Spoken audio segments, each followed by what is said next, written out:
Welcome everyone to our first webinar. We are just so delighted to see a great turnout today. My name is Nasruddin. I'm the show director of Kitchen and Bath Canada Exhibition and Conference that happening in October 2021. We are pleased to be organizing the first B2B trade show in Canada dedicated to the kitchen and bath industry.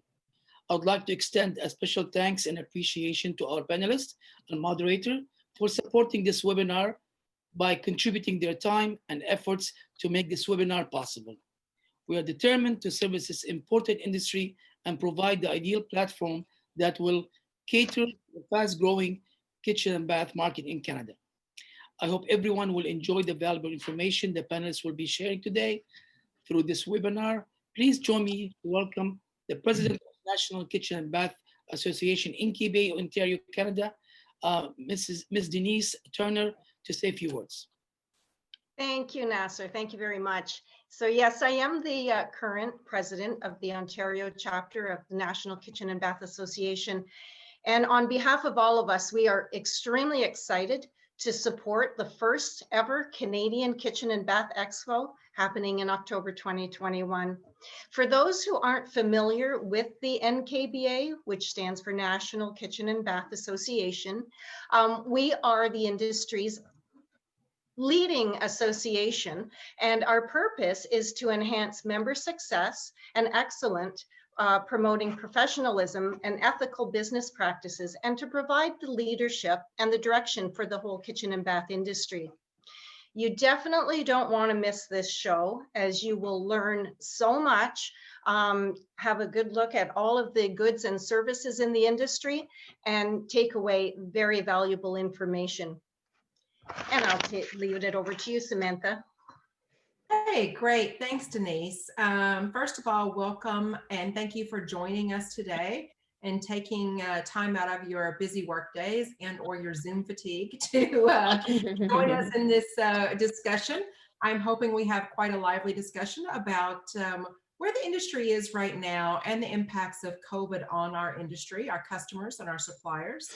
Of course, it's had a tremendous impact on many industries, including the kitchen and bath manufacturing and renovation industry. Fortunately for us, the renovation business is still booming. So now, while we're all still, buying products and wanting to renovate our homes because we're stuck working in them, getting those products and getting the people to perform the renovations has been a bit of a challenge this last year.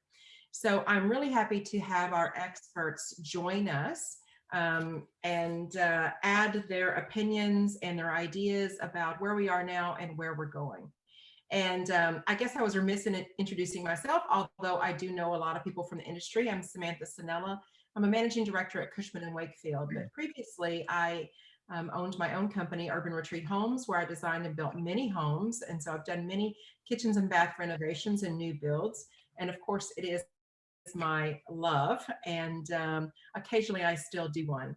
And I've been fortunate enough to work with a lot of people on this panel and know that they have some great expertise to add. So I'm going to go ahead and introduce our panelists. Paolo Mantenuto, who is with ARIA. Paolo has been around for a while, and after about, he works with Marble & Marble, and after about 2 decades, Marble & Marble has been recognized as one of the best stone shops in North America.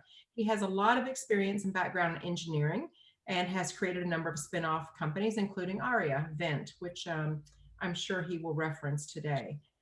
He is an expert in the kitchen and bath industry and brings a lot of value to our panel. So welcome, Paolo. We're so happy to have you here. The next panelist is Moreno Ruraro. And forgive me if I'm mispronouncing anyone's name. He is with Neolith, and Neolith makes some great, I know them because I looked at them for products before, some oversized composite or engineered porcelain panels for exterior buildings. But he has been in the stone industry since 1982, so I'm sure there's nothing he can't answer about natural stone and or engineered stone for us today. We also have Jeannie Sasaki, who is with Distinctive Appliances, and if there's anyone probably more stressed out than Jeannie these days, answering questions about when we can get appliances, I'm not sure who I know who they are, but Jeannie, and we all know her from the industry as well. She's the marketing manager at Distinctive, and they represent a number of brands, including some of the ones that are lesser well known that hopefully she will talk about today, and you might have luck getting them for your kitchen renovations.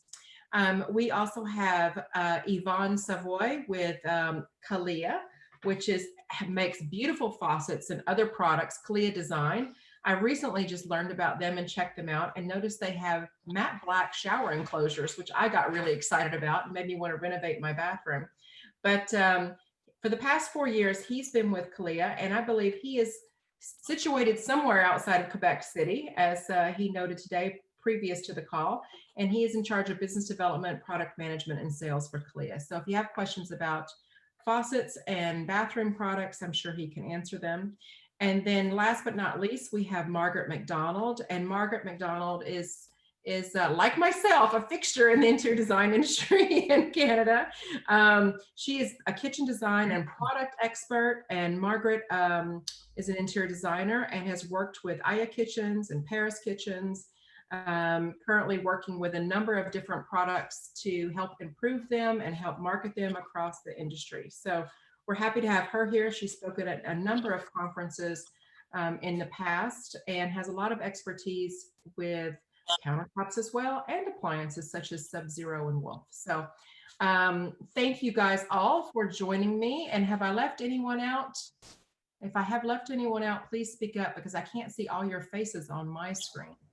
Okay, great. Well, I have a number of questions and to ask that I'm interested in. First of all, given the overall crisis that we're having right now, what are some of the most interesting trends that you've seen emerge out of this COVID crisis? So I'm just going to start with Jeannie and tell us about what you're facing at Distinctive Appliances and any trends you might see emerge out of this crisis. Well, hi, everyone. What we're noticing is a demand for appliances that will give that restaurant style of cooking that we're unable to go out and enjoy lately. So we're seeing an increased demand on specialty appliances like convection steam ovens, sous vides are in demand, wine coolers absolutely are in demand. So it's just those unique items that are non-standard of a 4-piece package that we're seeing. Very interesting. Well, I myself love all those fancy new kitchen appliances coming out because I'm a big chef. So I'm interested to learn about if anybody's purchased these sous vide sort of things. And I know that, steam ovens and all that stuff are very popular now. How about Margaret? What have you seen come out of this crisis? Well, you know what, I think everyone, to further expand on what Jeannie was saying, really, we're being forced to live in our homes, that we, oftentimes are in and out, and it's just a touch place many times. We're vacationing, we're traveling and everything.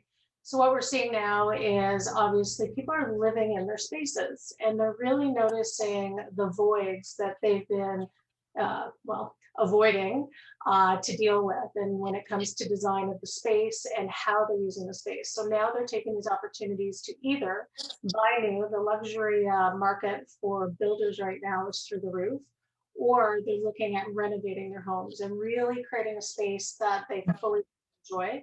So it's been actually a pleasure to see how this has gone. Obviously, last April and May was a little frightening, but once everybody settled down, now the renovation industry, as I said, is gone through the roof. So, it's really about enjoying your space and certainly having multifunctional spaces. And I also think in the future, we're also going to see, I don't know about you, but I wouldn't be too happy putting my elders and my family into long-term care facilities right now.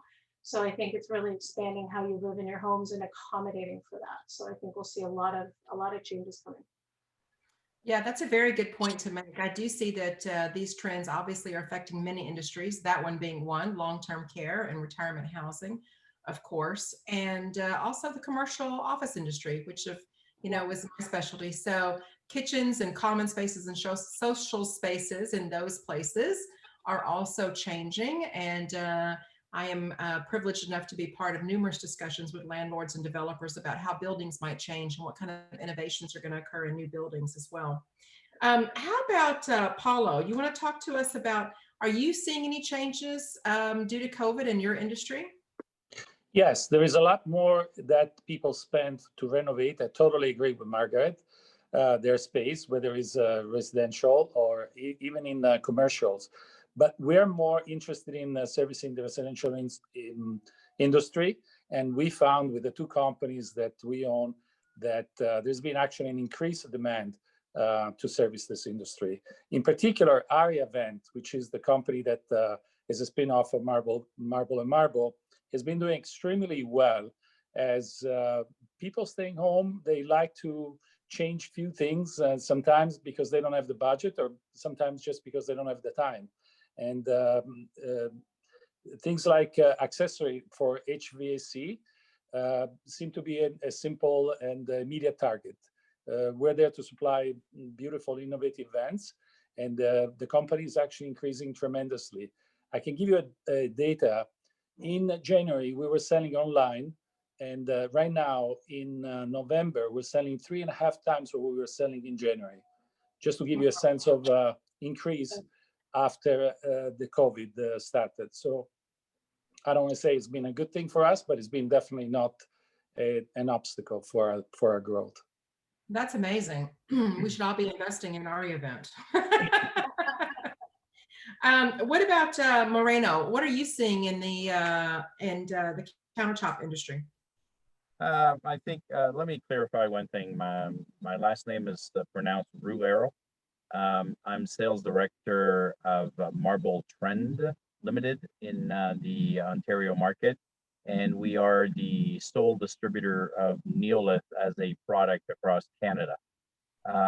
The one change that I believe we've really noticed with COVID is the necessity of people's wants and needs of making their environment a lot safer, a lot more clean, and so forth, with the antimicrobial properties of Neolith and what it brings to the market. Also being a carbon neutral product that has been certified carbon neutral. People are wanting more clean air. They're wanting more areas where surfaces are free of microbes, both in vanities, tops, kitchen countertops, even to the point of floors. Here we have a material in Neolith that is not only 100% natural, it is also a material that is 100% recyclable and is made of 52% recycled product. The material in itself, I mean, started about 10 years ago. The entire evolution really began 5 years ago. And not only is it exterior facade, interior facade, a product that has really revolutionized the market in its representation and flexibility that it has to represent the most prestigious natural product at a fraction of the cost. So we've really seen a big change. Sorry to interrupt you, Moreno. Where is it made? Where's Neolith made? Neolith is a sinterized product made out of Castellón, Spain, by Neolith the Size. Okay. Very interesting. Okay, how about Yvan? Can you talk to us about your industry and how COVID is affecting it? Well, in our industry, people, as you all mentioned, the demand has grown since the COVID has started, and people want to spend more time in their house.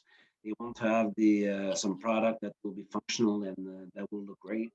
So we see that the finishes are important now more and more for the people, and they want to match everything with their apparel with everything. So it's we see that the finishes, the different look and all that is there's a big demand for all this. I guess that everybody who was spending money on vacations and travel are now spending it on home renovations. Yeah, I think so too. Yes.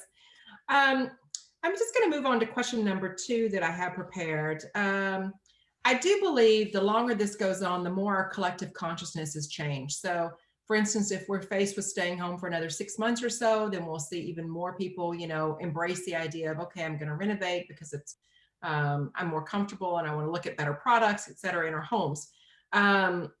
Also, I think the longer this goes on, and we are already seeing this as well, people's perceptions toward how viruses are spread, even though some of those things are common sense, it's more top of mind. So that's changed. So we're having this big increase on cleanliness and sanitation, et cetera. So let's think into the future. How do we see this as affecting beyond antimicrobial surfaces, which we already had to some degree, and now people are requesting them. But beyond that, how do you see product design changing in the future? And let me jump to, I'm going to mix it up. Let me jump to Margaret first. How do you see this affecting product design in the future?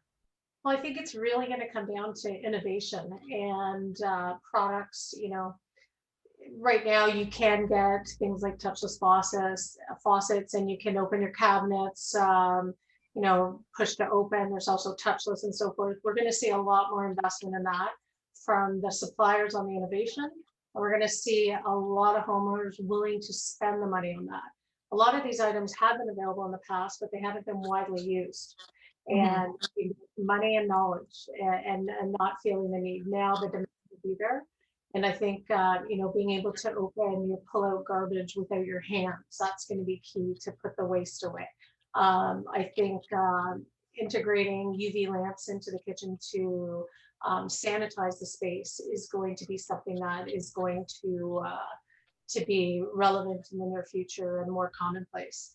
You know, and I think that's where we start, and we're going to see a lot of products hit the market now that are geared towards that. There's going to be a whole shift in how we perceive how we utilize the spaces and the kitchen in particular.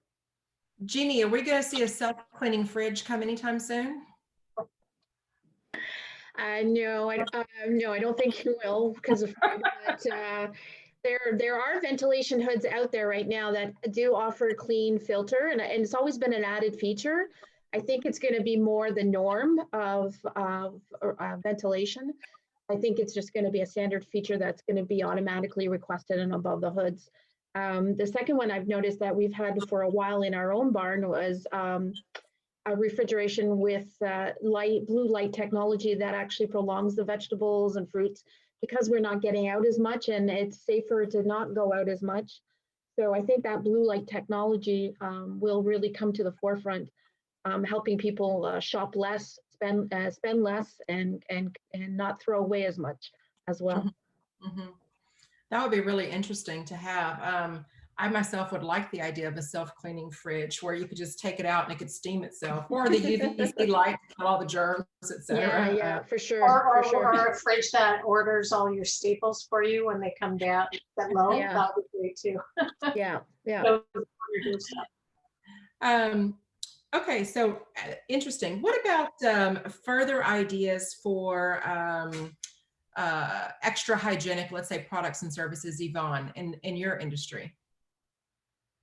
Well, it's hard to say. It's remain plumbing, which is more of so the product itself. We see more product with the sensor product and stuff like that will be more and more needed for people, even more into public places. But yeah, I think that it's more the touch or sensor product.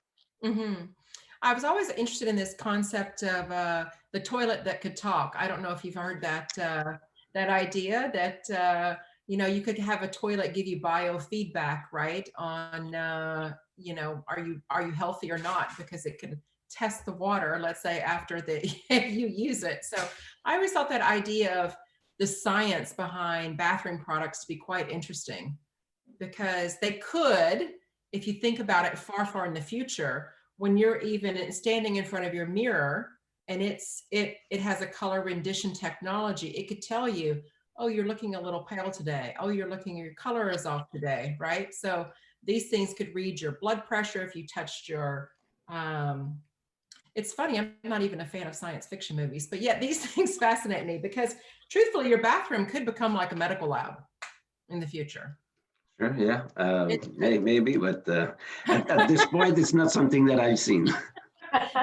But I think probably in 10 to 15 years, we will see more technology emerge like that, you know, and especially as, let's say, Margaret mentioned retirement homes, which I felt was very interesting, because I do think there's going to be a renewed microscope on long-term care and retirement homes and even hospitals after this, right? And how things are spread.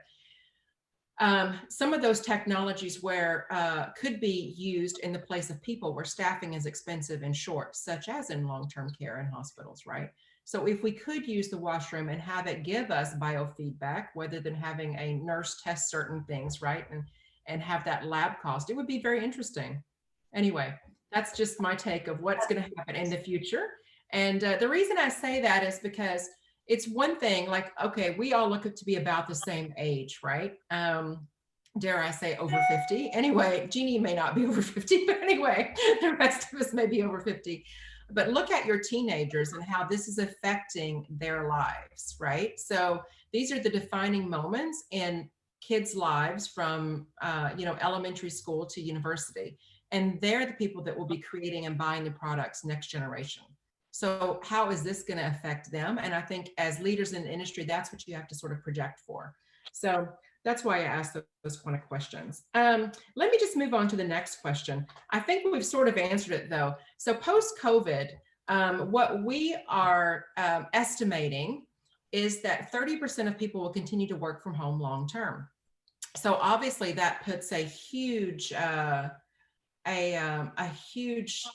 microscope and or spotlight on residential design and how the spaces may change in residential design, especially in cities like Toronto, where we have a high degree of density housing, and that density housing has been shrinking over the years. So how might we see that sort of change in the future? Let's go back to Moreno. I haven't called on him in the last question. How do you see that residential spaces might change in the future? We're finding ourselves, maybe I'll lean back to the last question, simplicity. We're finding people buying products and staying very linear, not demanding so many extras to be done. They want things to be able to surface clean easily, not to use a lot of chemicals. Years ago, we used to talk about VOCs. Today, in many of the new materials, there are no VOCs. But basically, what it always comes down to a lot of the things that the consumer is always looking for. They'll always be cheap, they'll always be expensive. But the one thing that you cannot play with anymore, especially post-COVID, is the health of which you and your family and your surroundings are going to be faced with, and how it's impacted by a lot of the materials that might blend in because of the materials to how you design them. I can't speak for the way they're going to be designed. I'm not a designer, but I will tell you that a lot of fabrication shops are being challenged very much by designers to come up with very, very, very simplistic ways of surfacing with a hard surface material requirements that are made. We deal a lot in very major projects in the New York area, and even some of the major hotels are now revamping their whole vanity system and counters and so forth in the dwelling. They're revamping everything to be simple, easy, where there isn't a chemical footprint left when people who clean leave. Mm-hmm. I could And see if easy. I may, Oh yes, go ahead, Paolo. I wanted just to complete the concept because I own a marble shop as well, and I can tell you that what Moreno mentioned is so true, and it's so difficult for us to follow the new trends because people might think that having to have a countertop more simple, it's actually easier to build it and to install it, but it's not. It's a lot more complex to do simple jobs than it is to do very complicated jobs, because you really have nowhere to hide the mistake of the cut or the bevel that is done 100%. And if I may, I'd like to bring this also at the area level. Area vent, as you may well know, it's a very simple vent that is eliminated in its own design, all those fins which a traditional grill, air vent grill has. Therefore, it's a lot easier to clean. Therefore, it's a lot less likely for you to have lint and hair accumulating on the air return, for instance. And what we have noticed is a lot of our success is due to the fact that, area vent is a lot more easy to clean. It's easier. It's more pleasant for the aesthetical side of it. And as a consequence, we have we are actually now trying to bring in the market other products that they're actually very similar to the concept of event. I will anticipate that we're working on integrated flash switch plate for electrical. So anything that protrudes from the wall, it's actually harder to clean. And we think that by providing the industry with the zero clearance and flash products, especially in the accessory, we probably might have an edge on the competition. I definitely agree with you. I have seen that trend more toward integrated items like that in the last few years. They've usually been cost prohibitive for a lot of clients, but hopefully they won't be in the future as more people demand them. I'm wondering if this is going to lead us to a trend of minimalism. Margaret, what do you think about that idea? Definitely. Well, it's a tough one because I see minimalism is typically associated with the urban core. And we're going to see an exodus of the urban core. And we're already seeing that where people are selling their condos and they're moving to the burbs or beyond because now they can work from home and they can have larger spaces. So it can go either way. I don't want to lock into one style or another. What I will say is the multifunctional spaces are going to be big, even when you move into the larger homes. It's going to be the home office, whether it's a separate space or whether it's integrated into your kitchen or your general living area. But we'll see. Again, it can go either way, but minimalist in terms of simplicity and keeping things very clean, yes. Some minimalist in the size of space and so forth, no, if that makes sense. Sure, that makes sense. I do think you brought up a good point, which is multifunctionalism. So house spaces are changed because, you know, obviously we're limited by how much we can afford. So if we're living in a, 600 square foot condo in Toronto and working at home, or Vancouver, et cetera, then we have to really look at how multifunctional we can make that space so that it's suitable for us. Yes, as we're working from home. So I have seen, and we've seen this for a while, Murphy beds that convert into office spaces and sofas that convert into desk and things like that. So it's interesting. I wonder if that industry is seeing a boom. They probably are. I would think so. And I think the other thing too is with larger spaces, I mean, this whole open concept will always be there, but I think we're also finding that backfiring a little bit right now because all of a sudden you have 2 or 3 or 4 people working from home and you need dedicated areas that are quiet. And those areas can be multifunctional, but you need to have an area that is separate from everybody else to be able to have our Zoom meetings and so forth. That's brought up a good point. And lucky for us at Cushman & Wakefield, we feel the office space is not going away because we've had a number of people call us and say too much spouse and not enough house. So they must get out and return to the office. I'd agree with that, but I have to be quiet. Do you think, let's go back to Jeannie, because I think appliances are also greatly influenced by fashion in some degree.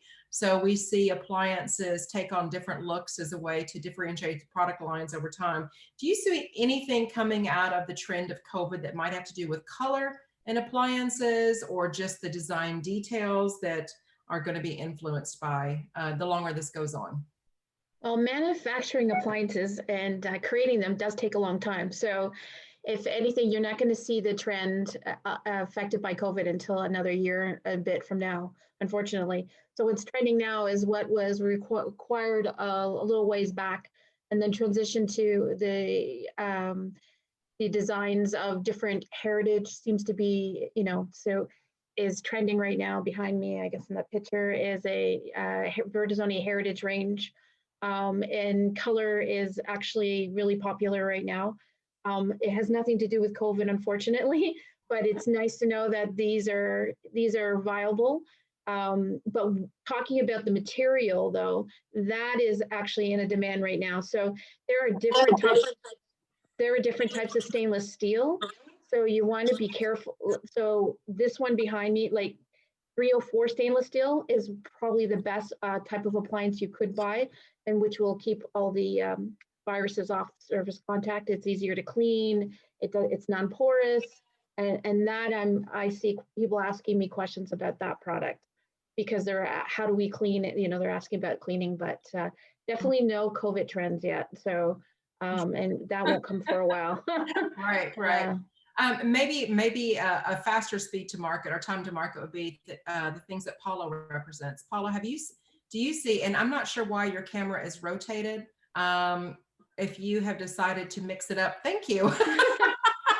By leaning over on your side. Lying down on the job. He must have Zoom fatigue, much like the rest of us. So in your product lines, do you see any color trends emerging that might have to do with COVID? No, our product is all about non-color. Our product is all about having to blend in with the rest of the surface. So in fact, our product is ready to receive any other surfaces that you have next. So it's the most minimalist that you can think of an air vent. And that is exactly, I think, where the trend is going to. It's going to the less is more, is going to blend in with the, at least accessory, blend in with the rest of the surface. So that if you have a beautiful wall in Neolit, just to represent a company that is in the panel, then you would want to have the vent made out of Neolit. So in fact, you would want to have the vent disappearing. Right. More of these items, this trend is actually more evident in bathrooms, where you have, for instance, accessories such as the toilet brush and the garbage can and the toilet paper holder. Well, what we are trying to do with the next project is to have these three items together into the wall box. One of those that you already see out there in stainless steel, but we want to actually blend in with the wallpaper or the wall paint that you have into your powder room. And we believe that there is a future into this trend. So less is more, blend in. I love that idea because sometimes it's very difficult as a designer to find things that don't take away from the overall design of an amazing washroom when you're looking for those accessories. Which brings me to Yvan. Sorry, I didn't mean to interrupt you. Yvan, do you see any trends emerging from the products that you represent that have to do with color? Well, the color has started to be more and more popular, I would say, a few years ago, and it's still going on. So it's not related to COVID or anything like that, but it's really the demand was there, like I said, a few years ago, and still going on. And I don't see that ending up soon. It seems that colors like matte black or gold is getting more and more popular. So it's just gonna keep going, I think. I'm a big fan of matte black. I've been using it for years. I love it, but I'm wondering if we're not going to see a return to the all-white washroom because of this. Yeah, that's the question. Which color is going to be next? It's and it's not easy to answer that, but right now, matte black is huge. I do think that if I'm looking a few years ahead, we might see that return to a washroom looking more like a laboratory because of this, but that remains to be seen. But if that does come true, everybody give me $10 in about 5 years from now is the bet. What about, and this is just a general question, and I know none of you guys are representing actual toilets, tubs, etc., fixtures, but what do you think about that, the design of the actual fixtures? Do you think we'll see even more, something more scientific than the Toto toilet or the Kohler? I've forgotten the name of the Kohler one. That's the $5,000 toilet, as I always call it. Do you see we're going to make a leap there at all? Well, maybe I can weigh in. I can weigh in a little bit on that. We're seeing quite a few demands for, especially on vanity tops, for linear sinks. People want something to be more simplistic, built in, same material. Don't want to go to anything else. The same as we're seeing the trend in tubs. People want precast tubs done out of very distinct material, cement being one of them, and then affixing exterior type of plumbing to it. We're experiencing a lot more of that. Interesting. I want to take us outdoors for a second before I forget to do that. So from inside the kitchens and the washrooms, but outdoors, what are some of the trends that we're seeing in outdoor kitchens and or landscaping or outdoor areas? And I'm going to just ask Margaret about this because I know that she has some experience in some of this. So Margaret, what are you seeing in outdoor spaces? There's definitely a push, and I know Jeannie can weigh in on as well for outdoor kitchens. You know, just from a very small basic level, if anyone walked into even Home Depot or Canadian Tire this past summer, everything was sold out for outdoor living. But on a more design and purposeful mission, these renovations, people are embracing outdoor space more. Simply, they don't have, we know we're not going to be traveling for a while anywhere, you know, we're not going to be traveling. So people want to utilize it's outdoor living, so it's much more, you know, socially minded, if you will. So we're seeing a lot of outdoor kitchens, which includes the outdoor appliances, it includes the substrates, outdoor surfaces such as Neolith, all kinds of different products that are going out there. You know, traditionally, the last 5 years, and again, Jeannie can weigh in on this, is that, you know, we were trying to push for outdoor kitchens, but people were concerned about our, you know, you know, the weather that we have and our environment here. That is really going by the wayside because of the multifunctional living within our homes. Absolutely. Yeah, we are actually sold out of we represent a brand called Coyote Outdoor Living, and they do the complete kitchen. I think, Samantha, you've done a project with them. So they do from sinks to smokers but we're totally, our whole inventory was completely wiped out. Thank goodness we have a new inventory coming in for next year. But yeah, definitely the complete kitchen, and people want them fast too as well. So we were lucky that actually Coyote teamed up with another brand called RTA. He's ready to assemble outdoor kitchens so that you can assemble them within a half a day or something like that. They go together. But yeah, definitely and even on the National Kitchen and Bath Association reports trends, that was the number one thing that was escalating was outdoor kitchens. So I on my bucket list for myself is a Coyote outdoor kitchen, just so you know. They are fantastic, and I happen to know a lot of the metal fabricators who do make outdoor kitchens and custom outdoor kitchens are super busy right now. Yeah, Jeff. And, yes, Jeff. Yes, Jeff, the metal cabinet company makes amazing outdoor kitchens in case you need one. But also outdoor fireplaces have also become very popular, and we're seeing a renewed expense on hard landscaping, stonework, patios, decks, etc. So people are spending money there. And one of the things that I think is interesting as an architect and interior designer is I'm seeing more people request sunrooms, skylights, natural light into spaces. So I think that's, of course, I mean, I think every home should have as much natural light as you can get in it. But here, people who were thinking about that in the summer and knew that we'd probably be locked down for the winter were giving me calls asking me, how can I get larger windows, you know, sliding doors, French doors, et cetera, where to let more natural light into the space. So I thought that was an interesting thing that might grow out of this as well, which is a challenge in a lot of our housing stock in Toronto. As you know, a lot of us live in bungalows, which I call dark little hobbit houses. But anyway, in our dark little hobbit houses, everybody wants to know how big can I put a window in without having to get a building permit, things like that. So that's an interesting trend. So what do we think? What do you think is on the timeline for sort of things to return back to, let's say, normal? And this is like everybody's chance to spin the crystal ball and look into it. Do you think that we're going to be at home for the foreseeable future? Do you think that we're going to be returning back to the office? What is your own personal opinion on that? How about, sorry, who was that speaking up first? That was Moreno. Moreno, what is your own personal opinion on that?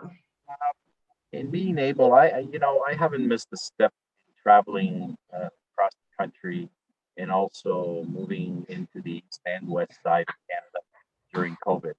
also maintaining the rules and regulations. But what I am sensing very much so is that people are starting to understand what the parameters are that society will allow within a healthy environment. What is a healthy environment? That's the crystal ball question. No one really understands it completely.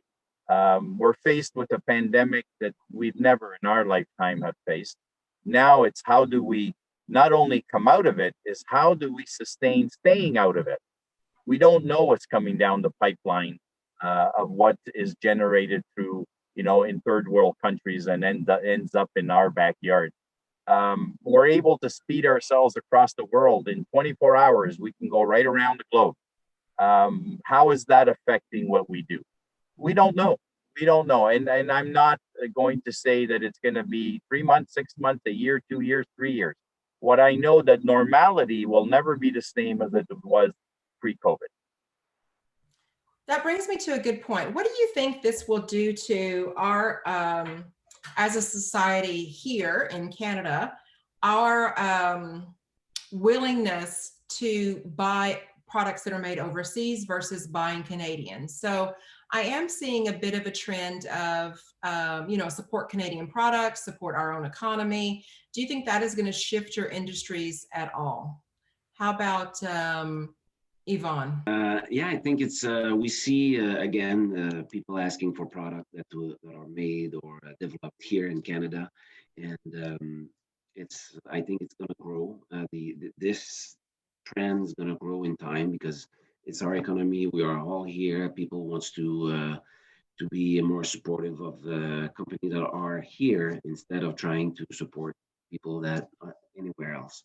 So there are different ways to support those companies. It's not all made here, but some like Calia, we do develop our product here, but have it made overseas. So even it's type of support that people will try to support those type of companies. Sure. So the design and the marketing and the R&D, research and development and everything, yeah, made here. But so even that, people are looking for that. I see. I do know, Margaret, you're working with a company now who makes cabinetry here. The cabinetry comes out of Winnipeg, and I believe they've seen an increase in sales this past year. So that's a good success story. Yes. The design and distribution is done here, and that company is DM+Bath or Design Market, right? Yeah. Good. No, they're fantastic, and there is a big shift that we are seeing where not everything is necessarily Canadian made, but more Canadian made products or more products that are distributed here. It's very important, and unfortunately, there has been a bit of backlash for some overseas product. Interesting. The last point I wanted to make was about, and before we move on to Q&A, is about just the design of kitchens in general. I have seen so many people on Zoom calls working from their kitchen tables and working with their cabinets as a backdrop that it's almost getting amusing. I wanted to start making a list of who has painted cabinets versus wood stained versus etc. So I know that is going to become a huge trend in the future, right? Just in case something like this happens again. For a while, we used to see desk and desk spaces in kitchen, and then it kind of became out of style. But now I do see that coming back, and I'm assuming you would agree with that too. Yes, I think that for sure, you still need some storage, you still need some areas, and again, having that dedicated workspace is coming back. Whereas before, as we were talking, everybody would be sitting at the kitchen island, but if you're only there for an hour, that's fine to share the space. But if you have to have meetings and a dedicated area, that's definitely coming back. And whether that's a portion of the kitchen or somewhere else, and having lots of space and storage with your cabinetry. Interesting. I do see one of the areas that might most innovate from this would be condo design. So that remains to be seen, but condo design of their spaces, but also ventilation systems and things like that. So to prevent that mass exodus, as you were talking about with people selling their condos. And also balconies became more important than ever during this, because can you imagine being in a condo with no balcony? So that's a a rough way to live during a lockdown.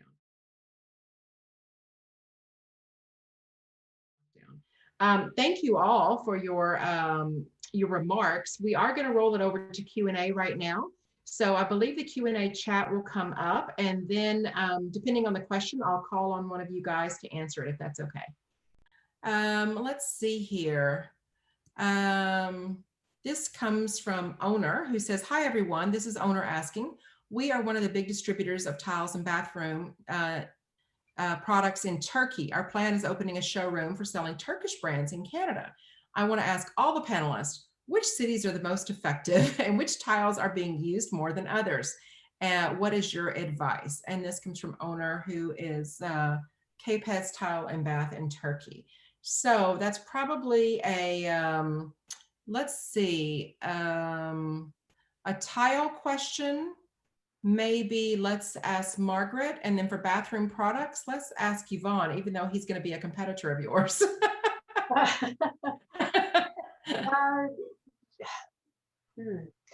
Definitely Toronto would be, of course, we're all going to say Toronto, right, everybody? That this would be the best market, but it is the largest market. You've got the golden horseshoe, and then we are a nice large company, so you want to hit all the areas. So there would be Montreal, certainly Vancouver, Calgary, and I would say Halifax as well. It depends if you want to go the whole breadth of the country. And yeah, you know, Turkish tile is beautiful. We look forward to seeing your product. I'm trying to type at the same time, but I'm not having much luck. So I don't know if one of our monitors can type the answers here, but Toronto, Vancouver, and Montreal. And how about bath products, actually? Yvan, what do you think are some of the best types of products to include in this market? The best what? Excuse me? The best types of products they might want to include in this market. Good question. What's one of your #1 sales items? And that's what he's gonna review in. Well, I don't have any porcelain or porcelain product or anything like that. It's more faucets and shower door and shower bases. So that's porcelain. I'm not too familiar with that, but no, I will say.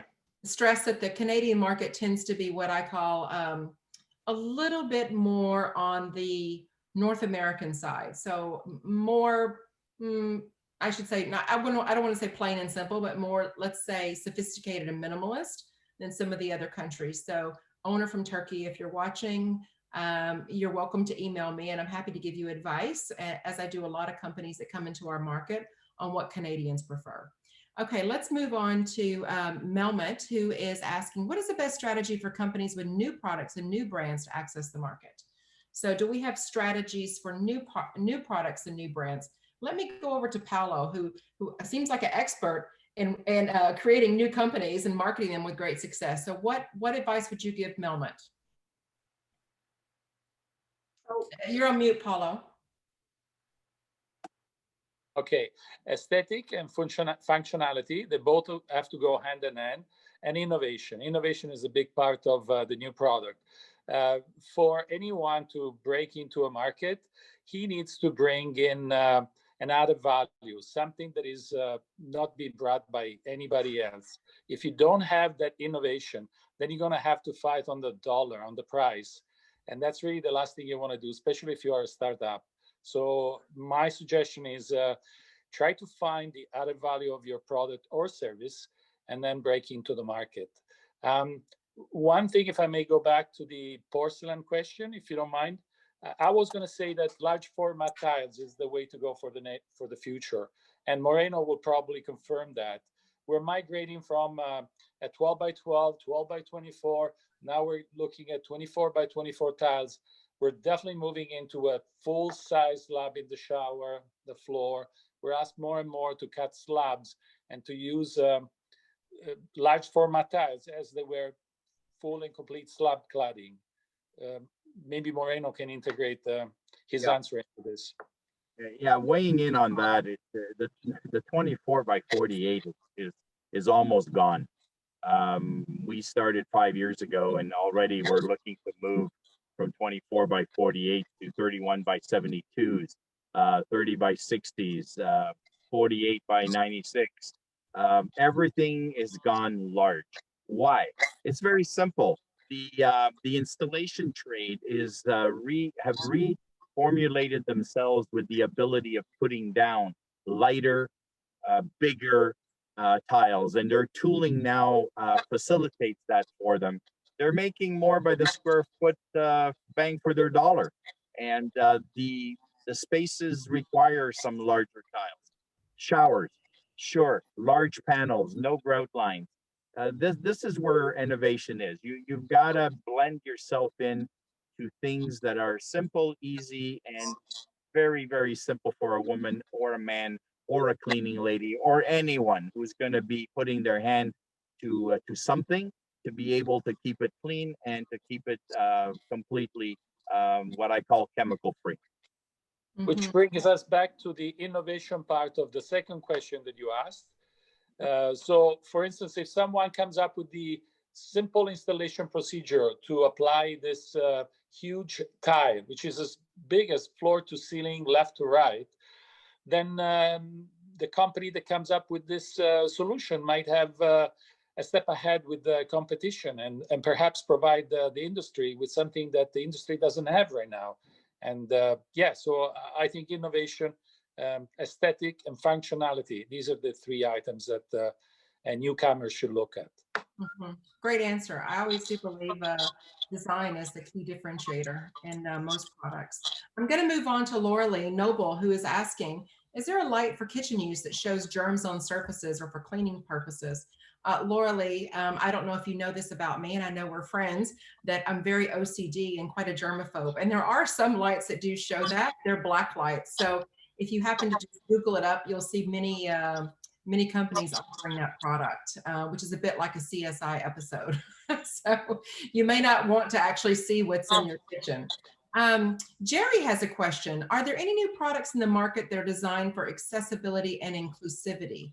So this is interesting because I'm going to roll this over to Yvan, because you're designing faucets and such. Do you see that people or you have more demand for products that are, better for people who are not sighted or are in a wheelchair or mobility limited, etc.? Yes, we see some requests on that side for in terms of showers. So it's a product that it's been asked more and more. Yes, and even on some valves faucets, shower faucets, where it's going to be you're going to be able to use it into some. I don't know how to say it in English, but for more older people. So it's to make sure that they don't burn themselves or anything like that. So it's we get a bigger request for that type of product. Jerry, I think that's a great question. I do think, obviously, we are all going to grow old one day, and most stats show that 1 in 3 people are disabled at some point in their lifetime, whether it's through a ski accident or, I considered myself disabled when I was pregnant with my first child because he was practically born a toddler, so I could barely move. So I do think that it's important that we all look at that from a design perspective, whether it's incorporating grab bars into bathrooms now, which we all try to do. And there's much better looking things out there than it used to be there before. Yeah, grab bars, curbless showers are also gaining in popularity so that we don't have that curb or that threshold on the showers that you have to cross over. So most people, I shouldn't say most people, I do get a lot of requests for that. And I always suggest it to clients because it is important as you grow older. It's very hard to lift your legs.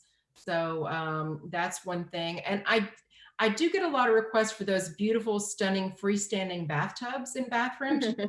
And as any of us who've used those know, they're extremely difficult to get in and out of unless you provide the right kind of support systems on the walls, et cetera, to help pull yourself up, et cetera. And that is for the healthiest of persons, especially when the bottom of the bathtub can be quite slippery. So as designers, our number one priority is health and safety.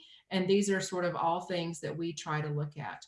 We do have another question. Let me just see what's up. This is from Faye, you're, thank you for joining us today. She says, great job, everyone. Faye is the publisher of Ontario source book, The Trade Guide We'd All Get at the Interior Design Show, and has provided us with many good suppliers in the past. It's sort of our go-to book for design. She says, with the surge in renovations taking place, both professional and DIY, I've heard there's some product shortage, especially in appliances. Is this short term or will this continue? So Faye, it's funny, we've been talking about this at length, but I'll put Jeannie on the spot and she can talk to you about all the delays she's having. Hi, thanks, Faye, for pointing that out. We as a distributor, that's the difference between us and the supplier, like a manufacturer. One of the things to look for us is that we have this massive warehouse in Laval, Quebec, where we actually store product. So there's a few things that we're running a little low on, but we're able to maintain product for our clients, and we have it's a little slower. The lead times are a little longer, but it's not, for us, it's not that bad yet. So we were a few months ago having a little issue, of course, like everyone in the world did, but it's getting better. So it's improving, and it's just a little patience. By next year, I think everybody will have caught up in the appliance business. It's just the immediateness of right now. So what I would do is, if you're looking for appliances, I would actually contact the manufacturer, check stock there, instead of picking your appliances and design your kitchen and buying your appliances.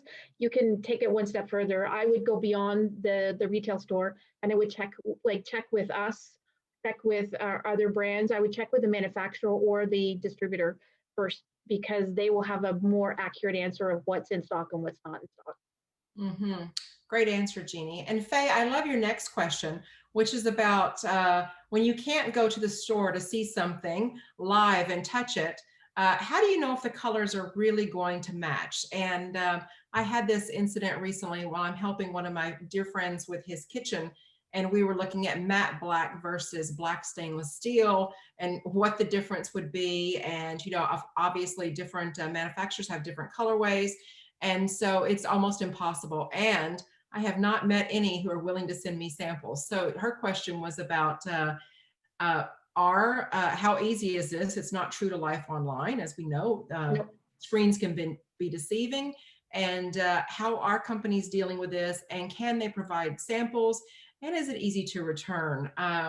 So those are very good questions. And I would say that's one of the most challenging things, where you have to trust your designer to know those products really well and know the differences in them, and have the contacts like Jeannie and Margaret and Moreno, et cetera, to call, so that we can help clients with those design differences.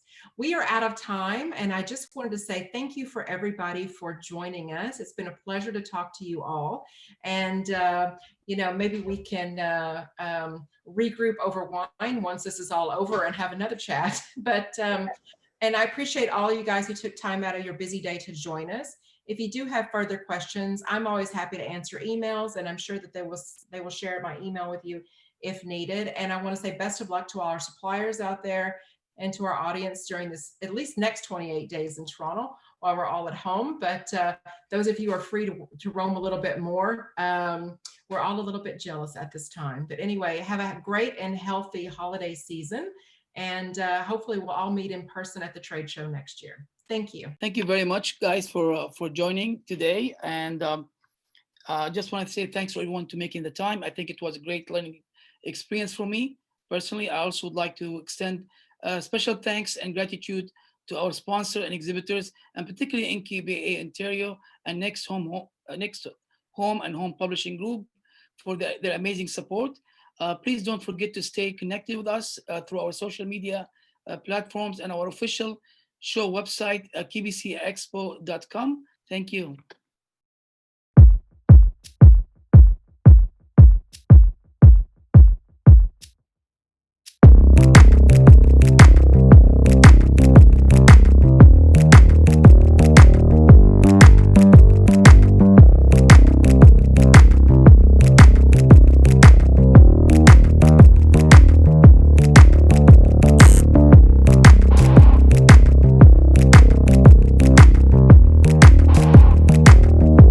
think KBC Canada is on its way to a great success, and I'm looking forward to be a participant and also be on the planning committee to see how we're going to go forward, not only for this year, but the many years to come.